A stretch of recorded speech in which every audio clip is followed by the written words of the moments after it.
Okay, it's going to be a review of Supercard of Honor 2023, and we start off with a bang. We got Vikingo taking on Komander. I really thought this match probably had more juice, more hype than any other match on the show, and they give it to you first.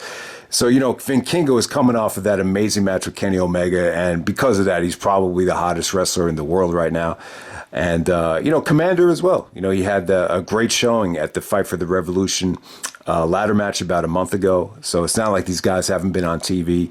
So everybody should be familiar with them. And so I thought that was smart. And, I think the match is awesome. I mean, they gave you exactly what, I think the fans wanted to see. I mean, they left it on the line. I mean, Vikingo could hit, amazing offense. I don't think there's anyone in the world right now that could, pull off some of the, moves he's able to pull off. I mean, the springboard 630, we've never seen anything like it. The way Komander could walk the top rope, I don't think we've ever seen anything like that. I mean, there were some crash and burn spots. Some of the table spots looked really brutal.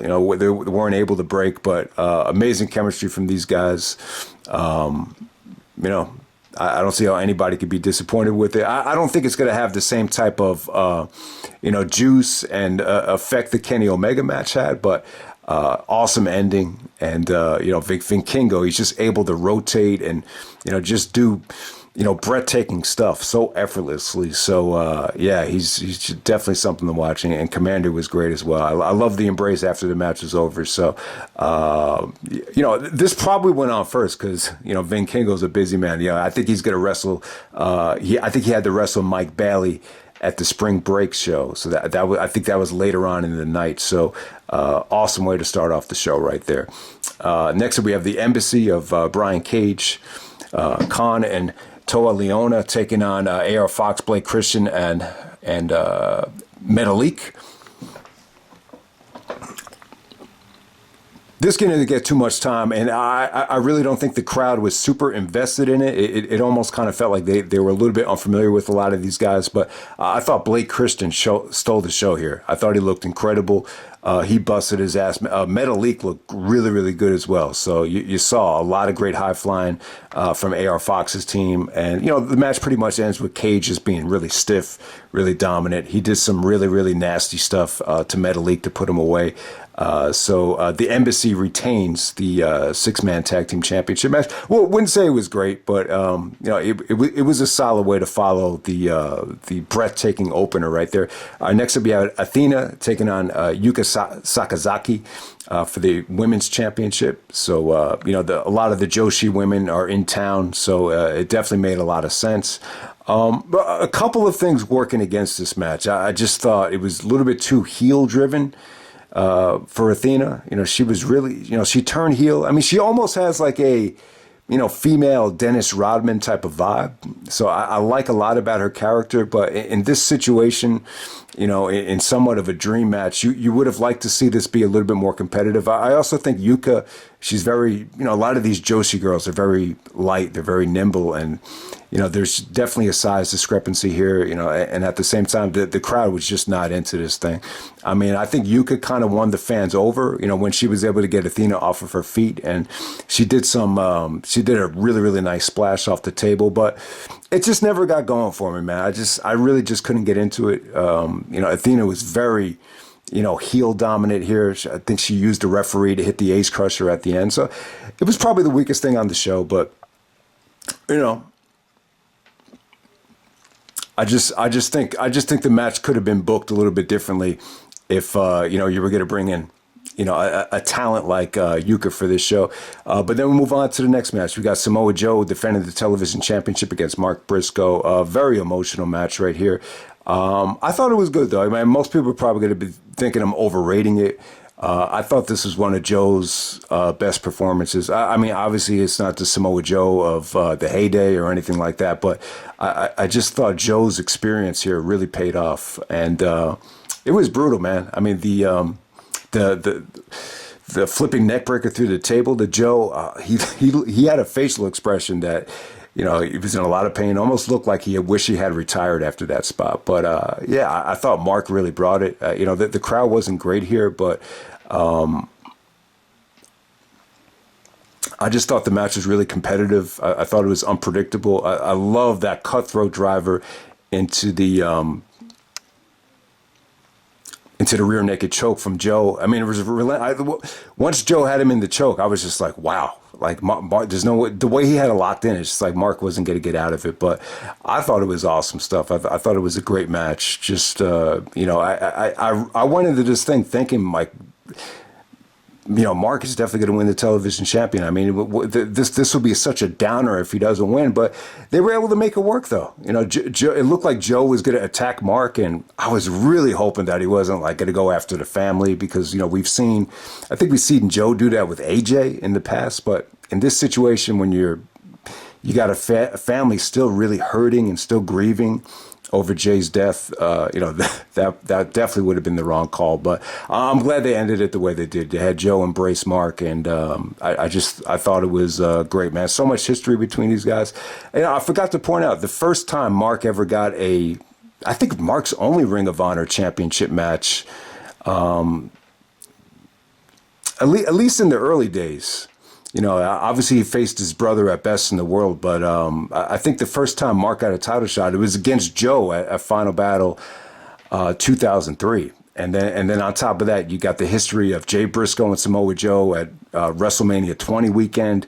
And then I think they actually fought at, I think it was Supercard of Honor 9 in 2015. So a ton of history between Joe and the Briscoes for WrestleMania weekend. And, the ending was tough, though. Seeing Mark embrace with his mother and his kids. You could just tell, man, everybody's still hurting. And it's going to take a long time to get over it. But I thought they did a really, really good job of, honoring Jay Briscoe throughout the whole show. All right, next up we had Hiroshi Tanahashi taking on Daniel Garcia. Probably the surprise of the night. I don't think they announced this until very late. I think Garcia, obviously the biggest match he's ever been involved with. I think Garcia's done a good job of improving his look. I think he looks a lot better with the leather pants, and I think that was one of the bigger criticisms of him at first, just to improve the ring attire. I think he's done that. Garcia got good heat here, man. I mean, they were chanting, "You're a wrestler," so you almost had like an AEW. The crowd was very knowledgeable about the AEW storylines, and they were building up to Jericho appreciation on commentary. And I got to say, good job by the commentary, bringing back Nigel. I thought that was really, really good. I would have loved to see Nigel. Incorporated into the Blackpool Combat Club. I would have preferred that, but it's great to see him part of the company and back on commentary. But, back to this match right here. Tanahashi, I would definitely say this performance from Tanahashi and Garcia, it was a little bit underwhelming. I definitely wouldn't say it was great. I thought Tanahashi did some great work on the knee. And, he was able to hit the net breaker and the frog splash. And so overall, his offense still looks really, really good. I just felt like, Garcia, once again, I just felt like Garcia was in character way too much here. I just would have preferred, if you're going up against Tanahashi, just bring it 100%. I just felt like it was just a little bit too, character driven for Daniel Garcia standards. And it just wasn't anything special. It really wasn't. I would say I much preferred Tanahashi and Mike Bailey from the Impact show. That was a much better main event, much more of an exciting match. This, it wasn't bad. It's just underwhelming when you consider the potential. But I would definitely say Shibata just has a lot more juice than Tanahashi right now. But it was still cool. It was still a nice surprise to have Tanahashi part of the show. They treated him like a legend. But I got to be honest. I just don't think the match was anything special. It was probably one of the weaker matches on the show. And then next up, we had the match of the night, the Reach for the Sky ladder match for the vacant Ring of Honor World Tag Team Championship. We got the Lucha Brothers taking on Top Flight, taking on the Kingdom of Matt Taven and Mike Bennett. He had Maria coming out with them. He also had Aussie Open, Mark Davis and Kyle Fletcher, who were also on the Impact show. So another great performance from Aussie Open. And then you had ROH and Dralistico. Awesome match right here. So this is a 5-way tag ladder match, and this I think the multi-man tag matches, they work a lot better in the realms of a ladder match. It's just a lot more space. It's just easier to make it work. I thought everybody here brought it. Everybody busted their ass. This had crash and burns. Breathtaking spot after breathtaking spot. I can't do it justice just by talking about it. Just go watch it. This is probably going to end up being, it's by far the best match of the weekend from what I've seen so far. So the Lucha Brothers actually go over. They really kind of picked their spots and were a little bit more smarter than the other teams. You have Penta hitting the home run with the Canadian Destroyer on Dante Martin through the tables, which was wicked. I mean, once he took that bump, the referees jumped on Dante like he just got burned or something. It was something to see, but it wasn't just that, man. The Kingdom was great here. This is probably the performance of the Kingdom's life. I thought, Bennett was just he had the eye of the tiger. He looked hungry. He was bleeding, and some of his strikes were just awesome here. Matt Taven paying tribute to Jay Briscoe with the Doomsday Device to it was actually Darius Martin who took a nasty Doomsday Device on the outside. That was pretty crazy. Kyle Fletcher took a incredible Hurricanrana from Dralistico where he actually fell into the announce table and all the equipment fell down into him. So man, that was pretty awesome. So everybody here was incredible. Dante was probably the best high flyer in this whole thing. Just, man, it was a wicked ladder match, man. So, and it's tough to make it work. I think you throw 5 teams into a ladder match, it's very difficult to make it work. But they definitely did the best they can. I think Lucha Brothers really going over. You have a credible tag team there, and the aftermath was great too. You had Mark come out and FTR to pay tribute to Jay because it's 1 year ago they were in the match of the year with the Briscoes and FTR from Supercard of Honor. To me, that's still my favorite out of the trilogy. I know some people will probably disagree with that. And then you had Mark just embracing with the Kingdom and just embracing with everybody. It's probably the best Jay Briscoe tribute that's been done so far.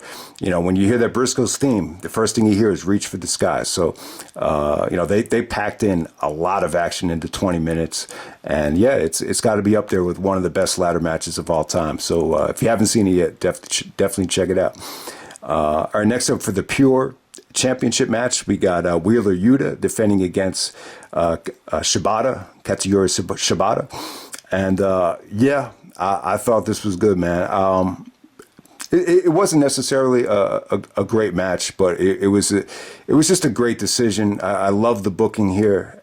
This was more of a great experience for Yuta compared to Garcia. I mean, you could definitely argue that Tanahashi's the bigger legend, but Shibata, he just has a lot more juice. He looks like he's just in better shape right now than Tanahashi, and he brings credibility too. I believe he's actually very similar to Josh Barnett. I believe he's a mixed martial artist and a pro wrestler as well. Shibata is someone that would really work well on those blood sports shows. But it was just such an awesome experience for Yuta, though. I mean, Yuta was definitely, he even talked about in the video package that he used to look up to Shibata and ask him for advice, when he was younger in New Japan Strong. So they went into depth about that. And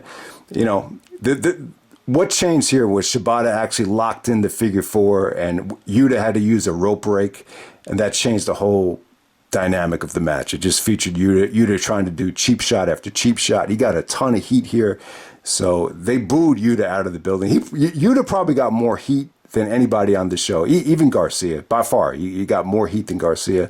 I think just a lot of different reasons. I think Yuta's still trying to earn his respect, but it was definitely a great match right here. I mean, Shibata with that drop kick into the corner, that just shook Yuta up. So I don't even think Shibata used a rope break, but so it wasn't necessarily like a great back and forth match. They had, this was like an hour time limit, and it only went like 13 minutes. So, but it was definitely the right call. I think anytime you have a chance to put a championship on someone that legit and that looks like such a warrior like Shibata, you got to do it. And it brings a lot of excitement to Forbidden Door as well. Now you're thinking like, man, who is Shibata going to face at Forbidden Door? Maybe it's Moxley, maybe it's a rematch with Yuta, but whoever it is, it's you want to put a title on someone as credible as Shibata. And you don't even have to know. I don't even know that much about Shibata. Obviously, we've heard the name and we've seen him for almost over a decade now. But this is the type of guy where you don't need to research him for him to prove himself. All you need to do is just see him a couple of times, and he can win you over that easily because he's that credible, and he looks that good in the ring. All right, so now we move on to the main event. We got Claudio Castagnoli defending the Ring of Honor World Championship against Eddie Kingston.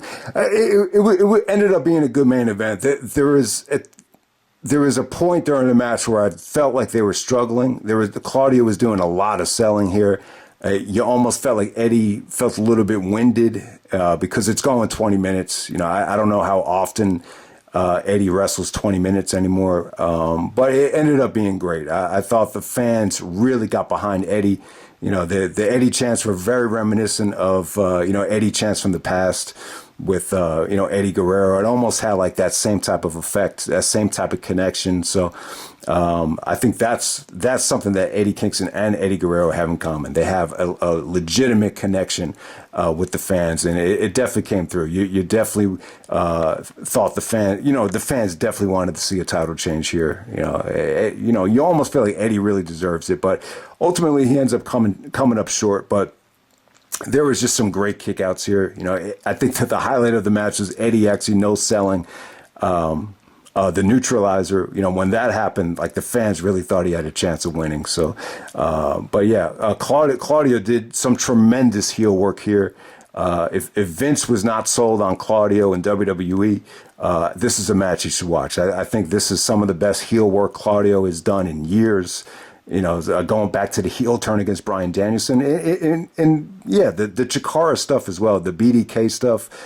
Claudio was an awesome heel there, so it almost felt like a return to the BDK heel Claudio. So I really love the match. Both guys have come a long way. I mean, I was I at that show? I wasn't at the show, but I was at the venue. The Warsaw in Brooklyn, that was like a little shack in Brooklyn, and then you have that ECW arena. So, and then they wrestled in these little gyms in Scranton, Pennsylvania. So it was cool. I mean, they came a long way, and this version of Ring of Honor, they're wrestling on a mainstream stage in WrestleMania weekend. So it was really cool to see where they, the road it took for them to get to this point. I've always been a huge fan of their matches. It almost felt like they had legit heat here with the promo. Their matches in Chikara. I mean, they were both like in their 20s at the time, and now they're in their 40s. So it's been a long time, but I thought they still had that chemistry. I still think it really had that stiff, hard hitting style that those matches always delivered, and this is no exception. I thought it was great. You could definitely argue that. I think it ended up being probably the best match they've ever had, which really is saying a lot. Eddie took a nasty gut wrench suplex from Claudio off the ring apron. So that might have been one of the most brutal spots of the weekend right there. And I mean, all that weight hitting the mat, that must have been nasty. I mean, Eddie had some really vicious, what do you call it? Back fists to the future. A lot of those came off great.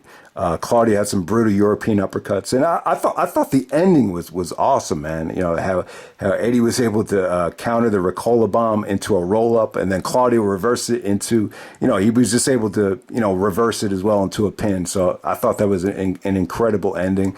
I mean, you would have loved to see Eddie win, but it wasn't to be. I would have loved to have seen Chris Hero get involved, because you almost get the feeling like if there was legit heat here, with them being roommates and Eddie calling Claudio a fraud, it feels very similar to the Hero situation. So the Eddie and Hero stuff was definitely real, but you almost figure if these guys didn't get along, Claudio and Hero were tag team partners, and Eddie and Hero just obviously hated each other. So it really would have been interesting to see Chris Hero come out. I don't even care if Hero's out of shape. I just would have, that would have been a better surprise than what they did. Obviously, they had Shibata come out, and they kind of set up a tag match that's probably going to be taking place on Ring of Honor television, which was cool. I love Shibata's theme song, but I just really thought, if Hero made an appearance, that would have been cool. I mean, I don't think it would have had a huge, mainstream effect, but yeah. Otherwise, man, awesome show. I don't think everything was great here. The Athena match I didn't care for. The Tanahashi match was, it was cool, but I almost get the feeling that we could have done without it. Some people might think that. I just think the Yuta's experience against Shibata was just a lot more valuable than I think Garcia's experience with Tanahashi. But it's still cool that Garcia could say that he wrestled Tanahashi. But other than that, I think everything else was great. Another awesome show. I think expectations were high for Supercard of Honor. So this was definitely a great experience, I think, for everybody. So that's Supercard of Honor 2023, and I'm out. All right.